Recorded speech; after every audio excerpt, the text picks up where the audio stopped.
আমরা এখন নীলগিরিতে, অপরূপ সৌন্দর্যে ভরা, না দেখলে বোঝাই যাবে না আসলে এত সুন্দর প্রকৃতি, আমাদের পরিবেশটা যে এত সুন্দর, এই নীলগিরিতে না আসলে বোঝাই যাইতো না। দেখেন কত সুন্দর একটা অবস্থা, আরো কাছে আসেন আরো সুন্দর দেখাচ্ছে। আমরা এই নীলগিরিতে আসতে পরিবেশের মানে প্রকৃতির যে রূপ কতবার কিভাবে চেঞ্জ হয় তা জ্বলন্ত প্রমাণ পেয়েছি। সেটা হচ্ছে এই বৃষ্টি, এই মেঘ, এই রংধনু, মানে বিশাল একটা ব্যাপার, যেটা কাছ থেকে না দেখলে বোঝা যায় না।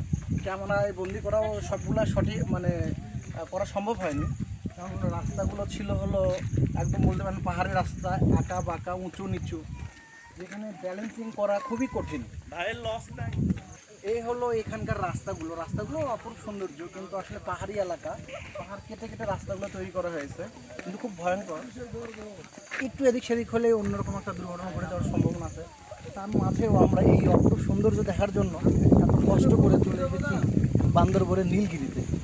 আসুন আপনাদেরকেও এই সৌন্দর্যগুলো দেখাই। তো আপনারা অবশ্যই একবার হলেও সুযোগ পেলে বান্দরবনের নীলগিরি এসে ঘুরে যাবেন। খুব সুন্দর ভিউ, সৌন্দর্য কাছে না আসলে অবশ্যই দেখতে পারবেন না। তবে সব কিছুকে আমরা বন্দি করা সম্ভব হয় না, এটা যখন নিজে দেখতে আসবেন বাস্তবে, এত সুন্দর দৃশ্য, এত সুন্দর প্রকৃতি না দেখলে বুঝতে পারবেন না, প্রকৃতির প্রেমে পড়ে যাবেন। তো অবশ্যই সবাই ভালো থাকবেন, আল্লাহ হাফেজ, বাই বাই।